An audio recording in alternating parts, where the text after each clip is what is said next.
Hello students, how are you? My name is Amir and I'm your English trainer, and today in this video I'm going to teach you future indefinite. As in the previous classes we have already discussed about present tense and past tense, and from today we are going to start future tense. And in that series, in this class I'm going to teach you future indefinite. और आज की इस class में हम बताएंगे future indefinite tense क्या है, इसकी आईडी क्या है, फ्यूचर इंडेफिनिट टेंस का हम इस्तेमाल करते कहाँ पे हैं, और साथ ही साथ हम ये भी देखेंगे फ्यूचर इंडेफिनिट टेंस का रूल क्या है, और इसे इंग्लिश स्पीकिंग में हम यूज करके भी देखेंगे। तो अगर आपने अब तक प्रीवियस क्लासेस को देखा नहीं और आपको देखना है तो सारे के सारे लिंक डिस्क्रिप्शन में मिल जाएंगे आपको, या फिर आप आई बटन पे हिट करके भी उन वीडियोस को देख सकते हैं, उन क्लासेस को देख सकते हैं। तो चलो शुरू करते हैं अपनी आज की क्लास। और आज की इस क्लास में हम देखेंगे फ्यूचर इंडेफिनिट टेंस क्या है, फ्यूचर इंडेफिनिट टेंस की पहचान क्या है और फ्यूचर इंडेफिनिट टेंस का रूल क्या है। तो सबसे पहले इस सीरीज में हम लोग देख लेते हैं फ्यूचर इंडेफिनिट टेंस की आईडी। तो जो आईडी हम लोग को कॉलेजेस में पढ़ाई जाती है, जैसा कि जनरली मैंने पहले से बताया हुआ, आईडीज दो प्रकार की होती है, एक वो जो स्पीकिंग में चलती है, एक वो जो ग्रामर बेसिस पे चलती है। हम क्या करेंगे, हम दोनों ही आईडीज को देखेंगे, लेकिन हम बोलते समय इस्तेमाल करेंगे तो स्पीकिंग वाली आईडी को इस्तेमाल करेंगे। तो यहाँ पे आईडी है, जिन हिंदी वाक्यों के अंत में गा, गी, गे आदि शब्द आते हैं, ऐसे वाक्यों को हम फ्यूचर इंडेफिनिट में बनाते हैं। कॉलेज डेज में हमें बताया गया है कि जब भी हम वाक्यों के अंत में कहीं पे भी गा, गी, गे इस टाइप के वर्ड्स देखते हैं तो ऐसे सेंटेंसेस को हम गेस करते हैं कि ये फ्यूचर इंडेफिनिट में बनेगा, और बचपन से हम यही करते आए हैं। लेकिन मैंने आपको पहले से ही बताया हुआ है कि वाक्य के अंत में क्या आएगा इससे कोई फर्क नहीं पड़ता, हमें कॉन्सेप्ट को समझना है। तो इंग्लिश बोलते समय बस आपको करना क्या है, इंग्लिश बोलते समय आपको दिमाग में रखना है, जब भी हम सब्जेक्ट के भविष्य के प्लान्स यानी फ्यूचर की योजनाओं के बारे में बताएंगे या किसी से भी पूछेंगे, सब्जेक्ट के फ्यूचर प्लान्स को जब भी हम किसी से बताएंगे या किसी से भी पूछेंगे, ऐसे वाक्यों को हम फ्यूचर इंडेफिनिट टेंस में बनाएंगे। सब्जेक्ट के फ्यूचर प्लान्स को आप किसी से भी पूछिए या किसी से भी आप बताइए, ऐसे वाक्यों को आप फ्यूचर इंडेफिनिट टेंस में बनाएंगे। आपको बताऊं तो यहाँ पे एग्जांपल लिखा हुआ है, वह कल घर आएगा, वह कल घर आएगा। वाक्य के अंत में गा गया है, फ्यूचर इंडेफिनिट है। अब इसके हम कॉन्सेप्ट को समझते हैं। वह कल आएगा, इसका मतलब ये है कि वह जो कोई किसके बारे में मैं बात कर रहा हूं, थर्ड पर्सन है वह, तो वह कल घर आएगा, ये उसने प्लान बना लिया है, ठीक है, ये उसका प्लान है। अब ये पूरा होगा या नहीं होगा, दैट इज, क्योंकि कहते हैं ना फ्यूचर इज अनसर्टेन, भविष्य अनिश्चित है। क्योंकि आज अगर हम भविष्य के बारे में कुछ बोल रहे हैं तो बस हम अपने प्लान्स को बोल रहे हैं, ऐसा होगा या नहीं होगा we can not assure anyone. हम अपने एंड से we can say that we will try our level best, हम अपनी पूरी कोशिश करेंगे just to do that, but nobody knows what is going to happen in future. किसी को भी नहीं पता है भविष्य में क्या होगा। तो यहाँ पर अगर सेंटेंस बोला गया है वह कल आएगा, इसका मतलब ये उसका प्लान है कि वो आज नहीं आया पर वह कल आएगा, उसने योजना बनाई हुई है। तो ये हो गया फ्यूचर इंडेफिनिट। हमने पहचान कर ली कि ये फ्यूचर इंडेफिनिट टेंस है। अब हमें इसको करना क्या है, हमें इसको करना है ट्रांसलेट। तो ट्रांसलेट करने के लिए अब हमें सबसे पहले हमें इसके रूल को देखना है। तो रूल क्या, इसका रूल है सबसे पहले आएगा सब्जेक्ट एंड देन विल या शैल में से एक लगाना है आपको। आई और वी के साथ शैल, बाकी सारे सब्जेक्ट्स के साथ आपको विल का यूज करना है। फिर आएगी वर्ब की first form and then object, और फिर बचा हुआ पोर्शन आ जाएगा। इंग्लिश स्पीकिंग में क्या होता है कि हम लोग शैल का यूज नहीं करते, इंग्लिश स्पीकिंग में हम लोग डायरेक्टली विल का यूज करते हैं। आज की इस क्लास में मैं ये आपको ये क्लियर नहीं करूंगा कि विल या शैल दोनों में क्या डिफरेंसेस है और क्यों नहीं यूज करते हैं स्पीकिंग में, फिर फ्यूचर में कभी हम बात करेंगे इस बारे में। आज की इस क्लास में सिंपल हम फ्यूचर इंडेफिनिट टेंस देखेंगे। एक्चुअली होता क्या है, स्पीकिंग में शैल का इस्तेमाल बहुत ही कम किया जाता है। तो फिलहाल हम करते क्या है, हम आज की क्लास को क्लियर करते हैं और इसके बाद हम फिर उसको देखेंगे बाद में कभी, ठीक है। तो यहाँ पर मैंने आपको बता दिया कि फ्यूचर इंडेफिनिट टेंस में आपको करना क्या है, रूल रहेगा सबसे पहले सब्जेक्ट, देन विल या शैल में से एक लगाना है, आप विल दिमाग में रखिए, एंड देन वर्ब की फर्स्ट फॉर्म आएगी, देन ऑब्जेक्ट और बचा हुआ पोर्शन आपका आ जाएगा। सेंटेंस था वह कल घर आएगा। अब हमें इसको ट्रांसलेट करना है, तो हमें करना क्या है, वह आएगा। पहले आपको सिंपल इतना बनाना है, वह आएगा, ये आपका मेन सेंटेंस है। इसके बाद वो कब आएगा, कहाँ आएगा, कैसे आएगा, ये बात की बातें हैं। तो आपको बस दिमाग में इतना रखना है कि वह कल घर आएगा, यानी सबसे पहले हम लिखेंगे ही, वह, इसके बाद है विल, चूंकि हमारे पास हेल्पिंग वर्ब आ जाएगी विल, एंड देन कम आना की, फिर कहाँ, होम, घर, कब, टुमारो। तो he will come home tomorrow, he will come home tomorrow.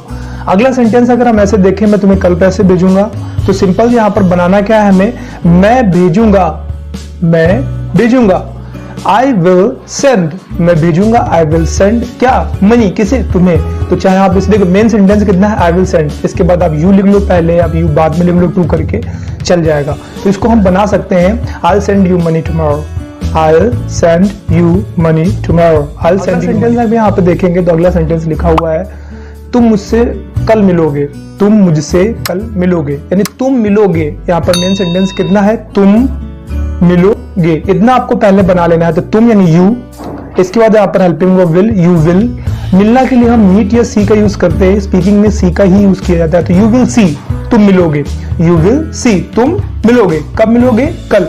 You will see किससे, मुझसे, you will see me tomorrow, तुम मुझसे कल मिलोगे, तो you will see me tomorrow, you will see me tomorrow. अगला यहाँ पे सेंटेंस लिखा हुआ है, वह तुम्हें बता देगा, वह तुम्हें बता देगा। तो वह बता देगा किसे, तुम्हें, तो वह यानी he will tell you, he will tell you. जैसे यहाँ पर अगला सेंटेंस लिखा हुआ है, राकेश आज हिंदी पढ़ाएगा, तो Rakesh will teach Hindi today, Rakesh will teach Hindi. Sentences, I am sure concept समझ में आ गया होगा। अगर मैं बोलने के लिए बोल देता हूँ, मैं कल कानपुर आऊंगा, तो मैं आऊंगा, I will come Kanpur tomorrow, I will come Kanpur tomorrow. ऐसे और भी ढेरों सेंटेंसेस रहेंगे। कॉन्सेप्ट यही है, सबसे पहले सब्जेक्ट, देन हेल्पिंग वर्ब हमारे पास विल ही रहेगी, वर्ब की फर्स्ट फॉर्म आएगी हमेशा, एंड देन जो भी बचा हुआ पोर्शन आपको स्टेप बाय स्टेप उसे रख देना है। मेन सेंटेंस आपका यही रहेगा। अब हम बात करते हैं निगेटिव सेंटेंसेस की। तो निगेटिव सेंटेंसेस में क्या होगा, निगेटिव सेंटेंसेस में रूल थोड़ा सा बदल जाएगा, बस विल के साथ में आपको नॉट का यूज कर देना है। तो विल नॉट को मिलाकर हम लोग ऐसे वॉन्ट भी पढ़ते हैं, तो आप वॉन्ट कह सकते हो या फिर आप विल नॉट कह सकते हो। तो इसका रूल हो जाएगा, सब्जेक्ट प्लस विल या शैल में से एक, देन आएगी आपका जो भी, देन नॉट आएगा, एंड देन आएगी वर्ब की फर्स्ट फॉर्म, देन ऑब्जेक्ट, और फिर जो बचा हुआ पोर्शन वो आ जाएगा। यानी ये सेंटेंस लिखा वो घर वापस नहीं आएगा। तो इसको हम कैसे बनाएंगे, तो वह पहले नहीं, इतना बना लीजिए, ही विल नॉट। वापस आना रिटर्न होता है, तो ही विल नॉट रिटर्न, कहाँ, घर, ही will not return home, he will not return home. अगला सेंटेंस लिखा हुआ, मैं खाना नहीं खाऊंगा, तो मैं नहीं खाऊंगा। पहले आपका मेन सेंटेंस ये बनेगा, मैं नहीं खाऊंगा, यहाँ तक नॉट टेक फूड। ऐसे अगला सेंटेंस लिखा हुआ है, वह तुम्हें कुछ नहीं बताएगा, तो वह नहीं बताएगा, ही विल नॉट टेल, वह नहीं बताएगा, ही विल नॉट टेल किसे, तुम्हें, you, he will not tell you anything, he will not tell you negative sentences। अब हम बात करते हैं इंट्रोगेटिव सेंटेंसेस की। तो इंट्रोगेटिव सेंटेंसेस को दो कैटेगरीज में बांटा गया है, एक वो जिनमें क्या शब्द वाक्यों के स्टार्टिंग में आते हैं, एक वो जिनमें क्या, क्यों, कब, कैसे, किसने कहा वाक्यों के बीच में आते हैं। तो पहले हम वो सेंटेंसेस देखते हैं जिसमें क्या शब्द वाक्यों के स्टार्टिंग में आते हैं, उनका रूल क्या रहता है। तो उनका रूल रहता है, सबसे पहले आपका जो भी हेल्पिंग वर्ब विल या शैल में से एक आ जाएगी, एंड देन सब्जेक्ट आएगा, फिर वर्ब की फर्स्ट फॉर्म, ऑब्जेक्ट, और जो भी बचा हुआ पोर्शन है वो आपका आ जाएगा। क्या वह शाम को घर वापस आएगा, क्या वह शाम को घर वापस आएगा, इसे हम कैसे बनाएंगे, तो विल ही रिटर्न, क्या वह वापस आएगा, विल ही रिटर्न, कहाँ, home in the evening, will he return home in the evening. Sentence बन गया, चूंकि आएगी है तो शी होगा, sorry, will she return home in the evening. ठीक है। अगला सेंटेंस है, क्या आप खाना खाओगे, क्या आप खाना खाओगे, तो क्या आप, विल यू खाओगे, टेक खाना, food, will you take food. तो ये हो गए आपके फर्स्ट टाइप के। अब हम सेकंड टाइप के देख लेते हैं, इनमें क्या, क्यों, कब, कैसे, किसने बीच में आता है। इसमें हम लोग का जो रूल रहता है, सबसे पहले question word, and then will आएगी या फिर शैल आएगा, दो में से एक, एंड देन सब्जेक्ट, फिर वर्ब की फर्स्ट फॉर्म, ऑब्जेक्ट, एंड बचा हुआ पोर्शन आपका आ जाएगा। सेंटेंस है, क्या वह घर क्यों वापस आएगा, या वह घर क्यों वापस आएगी, वह घर क्यों वापस आएगी। अब इसे हमें बनाना है, तो कैसे बनाएंगे हम, तो इसे हम बनाएंगे, why will she return home, why will she return home, why will she return home। अगला सेंटेंस है, तुम क्या खाओगे, तुम क्या खाओगे, तो क्या, what will you have या what will you take, इनमें से कुछ भी आप लिख सकते हो, what will you have या what will you take। ये तो हो गए सारे के सारे टेंसेस। आप श्योर आपको फ्यूचर इंडेफिनिट क्लियर हो गया होगा। अब हमने फ्यूचर इंडेफिनिट सीख तो लिया है, बट हमें उसे यूज करना है। हम कैसे यूज करेंगे, तो मैं आपको एक सिंपल सी ट्रिक बताता हूँ। मैं जैसे आपसे किसी से भी आप ये बता सकते हो कि कल मैं मूवी देखने जाऊंगा, कल मैं जू जाऊंगा, कल मैं कानपुर जाऊंगा, कल मैं दिल्ली जाऊंगा। एक छोटा सा टॉपिक मैं आपको बताता हूँ, माय मूवी प्लान, यानी मैं प्लान कर रहा हूँ अपने दोस्तों के साथ कि कल मैं मूवी देखने जाऊंगा।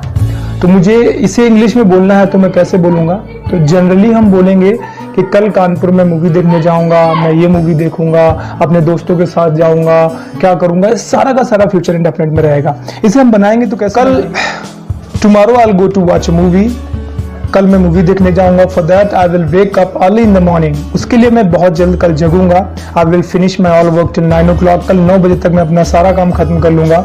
उसके बाद मैं स्नान करूंगा, तैयार हो जाऊंगा। Thereafter I will take bath and I will get ready to go to watch a movie. We all will go to Z Square to watch a movie, हम सारे के सारे लोग अपने फ्रेंड्स के साथ में जेड स्क्वायर अपने दोस्तों के साथ मूवी देखने जाऊंगा। आफ्टर रीचिंग देयर, वहां पहुंचने के बाद firstly will buy some tickets, उसके बाद हम लोग वहां पे कुछ टिकट्स खरीदेंगे and we will enter in the hall. इसके बाद हम लोग हॉल में इंटर करेंगे।